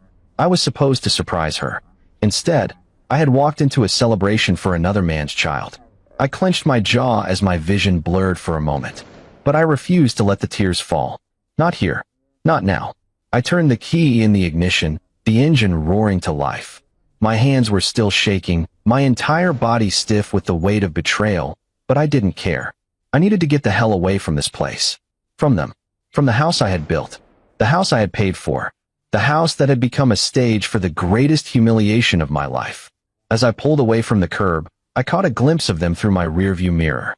Sophia, standing frozen in the driveway. Jonah, looking lost, confused, terrified. My mother, whispering furiously to my father. Marissa, still holding the banner like some kind of twisted joke. I swallowed the bitter taste in my mouth and floored the gas pedal. I didn't know where I was going. I just knew I couldn't be there. I drove aimlessly, my mind replaying every moment of the past few months. The late-night calls. The "I miss you" messages. The lies. Had she been with him when she texted me those things? Had she laughed with him, whispered to him in the dark, while I sat in some hotel room on the other side of the world, thinking I was making sacrifices for us? A humorless chuckle escaped me. God, I was a fool. I gritted my teeth, gripping the wheel tighter. The anger in my chest burned like acid, searing through every rational thought I had left. I should have seen it coming. The signs had been there, small, almost imperceptible shifts in her behavior. The way she started hesitating before answering my calls. The way she sometimes took a second too long to respond to my messages. The way she no longer sounded lonely when I told her I missed her. And Jonah, my best friend, the man I trusted more than anyone. I had known him for years. He had been the first person I called when I got the job offer overseas. He had been the one telling me how proud he was, how he'd look after Sophia while I was gone. How stupid could I have been? I pressed the gas pedal harder. The city lights blurred past me. I needed somewhere to think, somewhere to breathe. I ended up at a cheap roadside motel, the neon sign flickering like a dying heartbeat. It wasn't home, but at least it was far away from that house. The receptionist barely glanced at me as I slid my card across the counter. She handed me the key, and I took the stairs 2 at a time, desperate to be alone. The second the door shut behind me, the weight of everything finally crashed down on me. I barely made it to the bed before I collapsed onto it. And that's when I finally broke. I pressed my palms into my face as a sound tore from my throat. Something raw, something ugly. I wasn't crying. Not in the way most people cry. No, this was different. This was years of sacrifice, trust, and love collapsing in on itself. This was grief, not for a person, but for a life that never really existed. My chest heaved as I lay there, staring at the ceiling, trying to wrap my head around the fact that my marriage was over, that everything I thought I was building was gone, that I had been reduced to nothing more than an afterthought in my own home. I rolled onto my side, my hand clenching into a fist. No, I wouldn't let them have the satisfaction of breaking me. I wouldn't let them win. The next morning, I woke up feeling like I had been hit by a truck. My body ached from tension, my eyes burned from exhaustion, but my mind was clear, and I knew exactly what I had to do. I grabbed my phone and scrolled through my contacts until I found the number. My lawyer. I hit dial. Noah, came the groggy voice on the other end. It's early. What's up? I want to start the process today, I said firmly. There was a pause. The divorce, property division, everything. He let out a low whistle. Damn, that bad. I exhaled sharply, running a hand over my jaw. Worse. A rustling sound. Papers shifting. All right, we'll file first thing Monday. I assume you want this handled aggressively. I smiled grimly. Oh, I want it handled so aggressively that Jonah will wish he never met her. The first text came that afternoon. Sophia, Noah, please talk to me. I know you're hurt, but we need to discuss this. I didn't respond. The next one came an hour later. Jonah, man, I know you're mad. I get it. But can we at least have a conversation? I stared at the screen, my fingers hovering over the keyboard. Then I locked my phone and tossed it onto the bed. I wasn't playing their game. Let them squirm. The following day, I had coffee at a small cafe near the motel. The world outside kept turning, as if my life hadn't just been ripped apart. People laughed, couples held hands, parents fed their kids. Life moved on, and I would too. I took a slow sip of my coffee, feeling the beginnings of something foreign creeping into my chest. Relief. For the first time in years, I wasn't obligated to hold everything together. I wasn't breaking my back trying to make someone else happy. I was free, and that thought, it was the first thing that made me truly smile. That night, I finally sent a response. To Jonah. 2 words. Talk to my lawyer. And with that, I turned off my phone. No more explanations. No more chances. No more Noah, please. I had given them everything. And now, I was taking everything back. 5. The legal battle begins. The weight of everything didn't hit me all at once. It came in waves, some small, barely noticeable, others so overwhelming that I could barely breathe. But amidst all of it, one thing remained clear. I was done. The betrayal had already happened. The damage was already done. Now, it was about taking back control. I spent the next morning sitting in my motel room, staring at my phone, waiting for my lawyer to call. At exactly 9 a.m., my phone buzzed. Noah, we're good to go. I leaned back against the headboard, gripping the phone tighter. Walk me through it. We're filing today. The house is in your name, and all financial contributions are documented under you. Jonah has no legal claim to it. I exhaled slowly. And Sophia? She'll have the right to contest, but given the circumstances, it won't hold up. We're filing for an uncontested divorce, and with the financial records we have, she won't be able to touch a dime of your money. If she fights it, we can take it to court, but honestly, she won't win. I let that sink in. My entire marriage, reduced to legal terms and financial evidence. It was ironic, really. I had built everything for us, for a future, and now, the only thing that mattered was how fast I could dismantle it. What about my accounts? I asked. Already in motion. We're securing your assets and freezing joint ones. A bitter smile tugged at my lips. Jonah thought he had won, that he had taken something from me, but he had no idea what was coming. The first signs of panic. The messages started flooding in that afternoon. First, Sophia. Sophia, Noah, I know you're angry, but can we talk? I didn't want this to happen this way. I ignored it. An hour later, another one. Sophia, please, just one conversation. You don't have to do this. Don't have to do this. She was acting as if she hadn't ripped our marriage apart. As if I was the one choosing to end things, rather than reacting to the mess she had created. Then came Jonah. Jonah, man, I messed up. I get it. But let's not go nuclear, all right? We can figure this out. Figure this out? The audacity. He had already figured it out when he decided to betray me. When he stood in my house, at my wife's side, preparing for a child that wasn't mine. I locked my phone. I wasn't playing their game. By the next morning, Sophia must have gotten the first set of documents.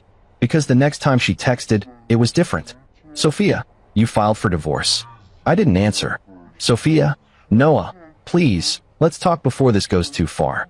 I stared at the message, waiting for the familiar ache, the instinct to fix things. But it never came. Instead, I texted my lawyer. Make sure she understands Jonah gets nothing. His response was almost immediate. Lawyer, trust me, she'll understand soon. I was sitting in a cafe when my phone started ringing. I glanced down. Sophia. For a moment, I considered answering.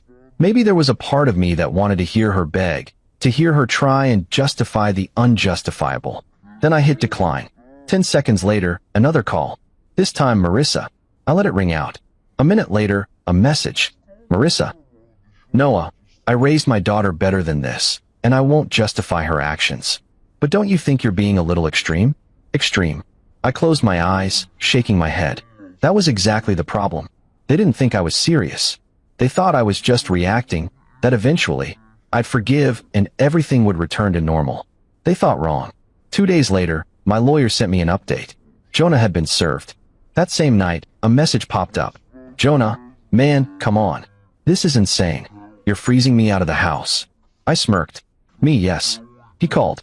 I let it go to voicemail. Then, another text. Jonah, where am I supposed to go?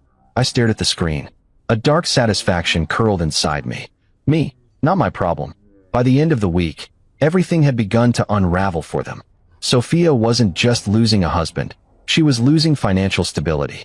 Jonah wasn't just losing his best friend. He was losing the free ride he'd been enjoying for years.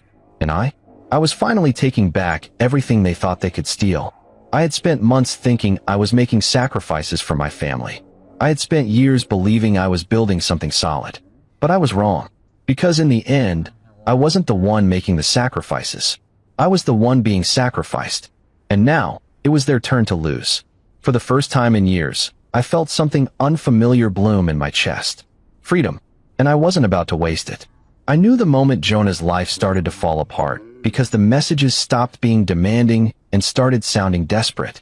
At first, he had tried to reason with me. Tried to talk his way out of this like he always had, thinking I'd eventually calm down and everything would go back to normal.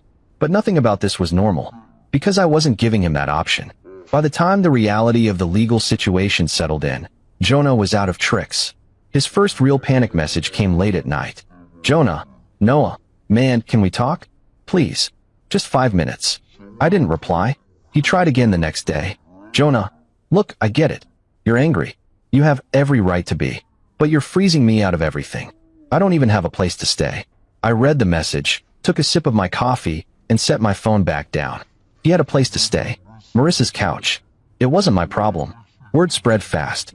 I knew it was only a matter of time before people started realizing that Jonah, who had once strutted around with confidence, always acting like he had life figured out, was suddenly in serious trouble.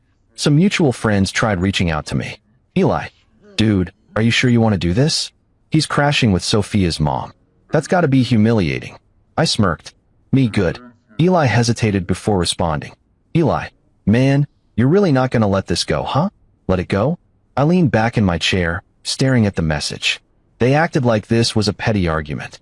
Like Jonah had borrowed my car without asking instead of destroying my entire life. Me. Would you let it go if your best friend screwed your wife and then threw a baby shower for their kid in your house? He didn't respond after that. Exactly. The moment I cut off access to the house and joint finances, Jonah must have thought he could just figure something out. Except, he never had to figure things out before. Because I was always the responsible one. Jonah was the guy who floated through life, always landing on his feet because someone else, me, usually, was there to catch him. But now, I had pulled the safety net, and he was free falling. My lawyer confirmed that the mortgage had been entirely covered by me, which meant that Jonah had no legal right to the house. And since he had no job, no income, and no real way to contribute financially, he was left scrambling, which led to the next inevitable breakdown. I was grabbing lunch at a cafe near my motel when I felt a presence hover near my table. I looked up. Jonah. He looked rough. His eyes were shadowed with exhaustion, his hair a mess, his usual confident posture replaced with slumped shoulders. He looked like a man who had lost everything. And he had. "Noah," he said, voice lower than I'd ever heard it. "Can I sit?" I sipped my coffee slowly, letting him stew for a second before I gestured at the chair across from me. He sank into it, rubbing his hands together like he was trying to warm them up. He hesitated, swallowing hard. "I know I messed up." I said nothing. He shifted in his seat, uncomfortable with my silence. "Man, you gotta believe me. I never wanted this to happen." I tilted my head slightly. "You mean you never wanted me to find out?" His lips pressed into a thin line. I let out a humorless chuckle. "Tell me something, Jonah. What exactly were you planning? Were you just gonna let me keep paying for everything while you played house with my wife?" His gaze dropped to the table. I leaned in slightly. "You thought I'd be the fool forever, didn't you?" He exhaled sharply. "I didn't think." "No, you didn't." I cut him off. "You didn't think about me. You didn't think about the consequences. You thought you could take everything and not pay the price." His jaw clenched. "Noah, please," he finally said. I don't have anywhere else to go." I stared at him. Jonah, the man who had stood in my house, rubbing my wife's stomach while talking about their baby, was now sitting in front of me, begging. For a second, I just watched him. Then I took a slow sip of my coffee, savoring the taste, and set the cup down. "That's not my problem," I said. His eyes snapped up to mine. His panic was real now. "Noah." I cut him off again. "I have nothing left to say to you, Jonah. Whatever sympathy you think I have." I leaned back in my chair. "It doesn't exist." He swallowed hard, desperation flickering across his face. "You don't have to do this." I smiled. "Oh, but I do." I pushed my chair back, tossing a few bills on the table, and stood up. Jonah blinked up at me. "That's it." I nodded. "That's it." Then I turned and walked out. And I didn't look back. Days passed. Then came the eviction notice. Jonah hadn't been able to keep up with the mounting costs. He had no real job, no way to sustain the house without me. And just like that, the place that had been my prison became his downfall. I showed up the day they were forcing him out. Boxes were scattered on the front lawn. Sophia stood to the side, clutching her belly, looking pale and exhausted. And Jonah? Jonah was arguing with the officer handling the eviction. "You don't understand," he snapped. "I live here." The officer shook his head. "Not anymore." Jonah's head whipped around at the sound of my footsteps. The moment he saw me, his expression twisted into pure hatred. "You did this," he snarled. I shrugged. "No, Jonah. You did this." His hands clenched into fists. "You just want to see me suffer, don't you?" I smiled slightly, meeting his gaze. "Yes." He let out a low, frustrated sound, running his hands through his hair. "Where the hell am I supposed to go?" I glanced at Sophia. "Maybe your baby mama has a solution." She flinched. Jonah turned to her, waiting for an answer. She said nothing. Jonah's face crumpled. Even she wasn't going to save him. The officer stepped forward. "You need to leave the property now." Jonah turned back to me, his expression shifting from rage to something I hadn't seen before. Fear. "Noah," he tried again, voice quieter now. "Man, please." I didn't say a word. I just watched as the reality set in. Jonah, the man who had stolen everything from me, was now left with nothing. And it was his turn to walk away. He grabbed a box, his shoulders slumped, and started down the street. And for the first time since this all began, I finally felt free. Jonah didn't bounce back. I knew that because, despite cutting off all communication, word still reached me. Friends, real ones, kept me updated, sometimes out of concern, sometimes because they just wanted to see how I'd react. Each new piece of information was a reminder that karma had finally caught up with him, and I enjoyed every second of it. Jonah had been staying at Marissa's house, which was barely an upgrade from sleeping in his car. I heard he tried getting a job, failed. He tried couch hopping, burned too many bridges. Even people who had once liked him, who had supported him, started pulling away. Why? Because no one respects a man who destroys his best friend's life and still ends up with nothing. It was poetic justice, really. Sophia wasn't faring much better. Without me, she had to rely entirely on Jonah, who had already proven himself to be useless. It didn't take long before cracks started forming. Because what happens when you take away the comfort, the stability, the security? People show their true colors. And Sophia? She finally saw Jonah for what he really was. A leech.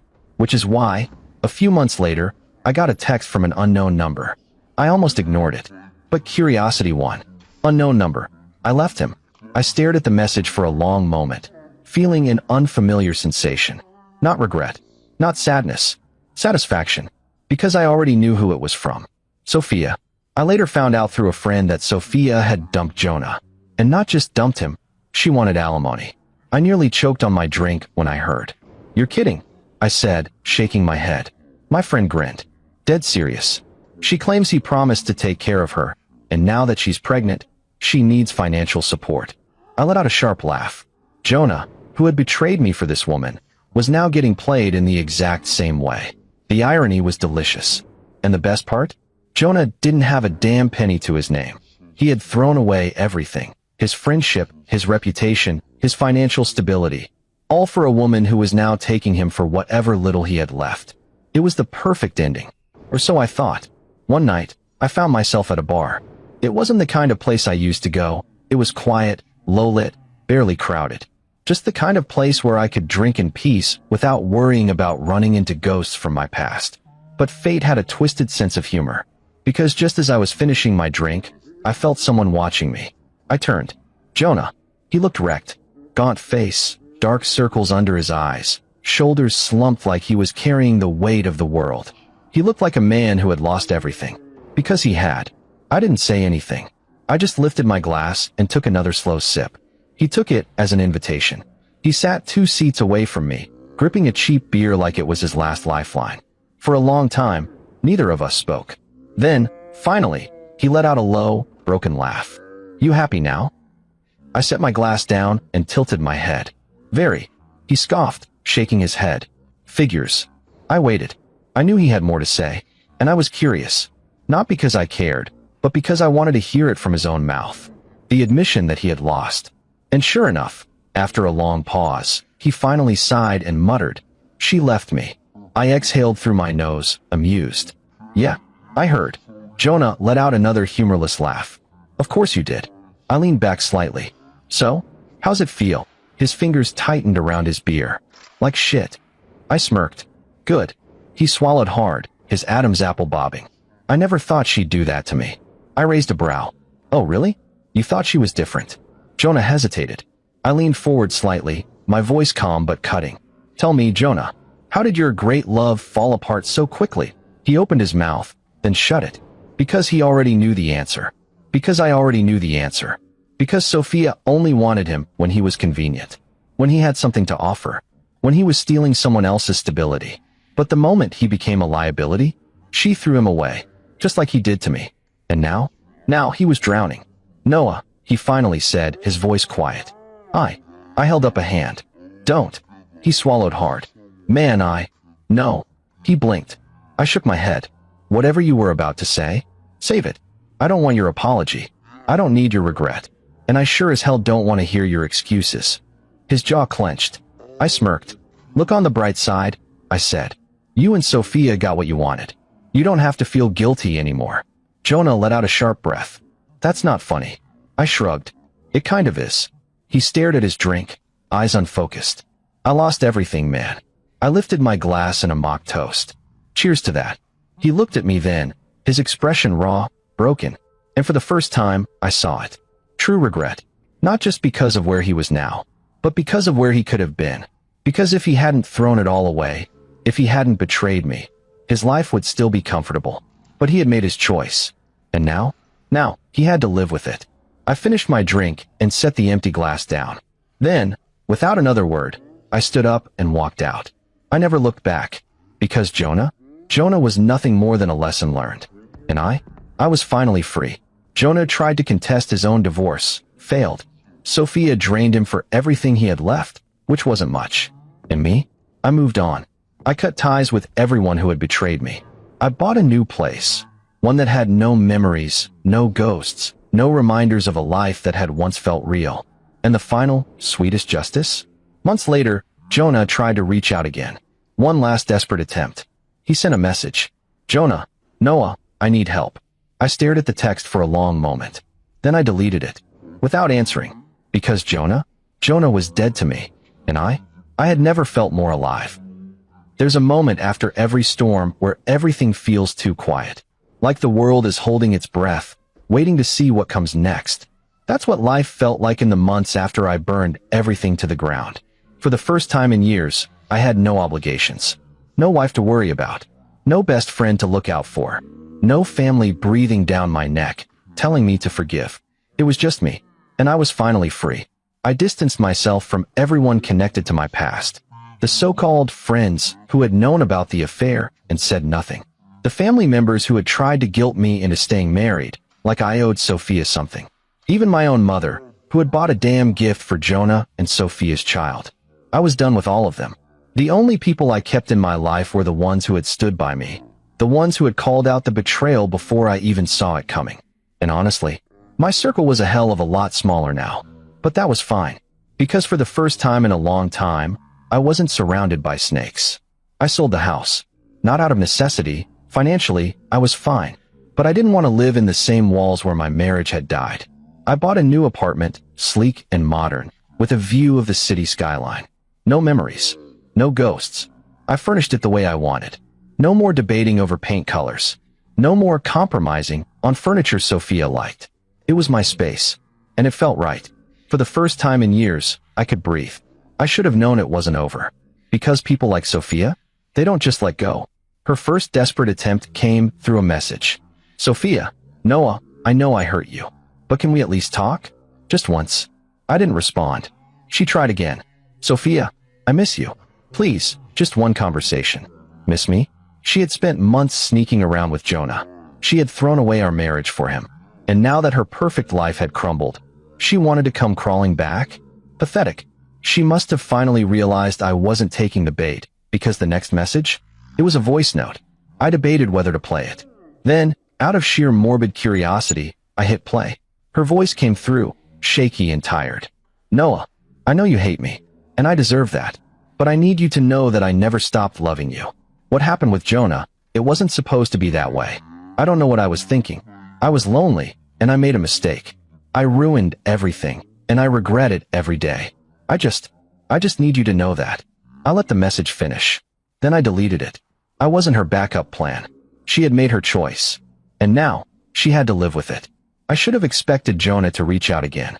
Men like him, they never truly learn. The message came late at night. Jonah, Noah, I need help. That was it. No fake apologies. No excuses. Just desperation. I didn't respond. The next night, another one. Jonah, man, I've got nothing left. I don't know what to do. I stared at the message, tapping my fingers against the counter.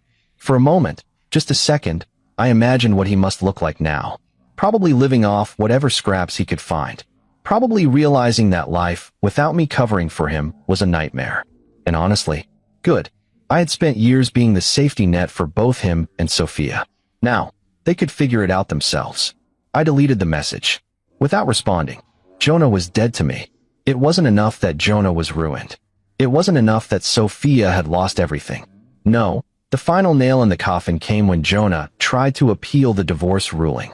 The idiot actually went to court trying to get money out of Sophia. And the judge? The judge laughed in his face. He walked out of that courtroom with nothing. No money. No house. No reputation. Just regret. And for the first time in months, I slept like a baby. Months later, I was sitting in a cafe, sipping my coffee, when I saw them. Sophia and Jonah. Not together. They weren't a couple anymore. But they were both broken. Jonah was thinner than before, looking exhausted, drained, aged. Like life had kicked him down, and he had stayed there. Sophia? She was pushing a stroller, looking miserable. And me? I was fine. I finished my coffee, left a tip, and walked past them.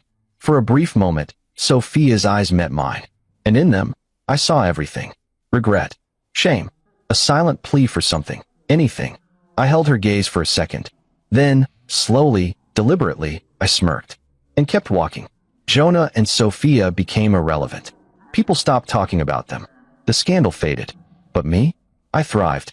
I traveled. I met new people. I lived. And best of all, I never wasted another second on traitors. Because in the end, justice had been served. And I was finally, completely free.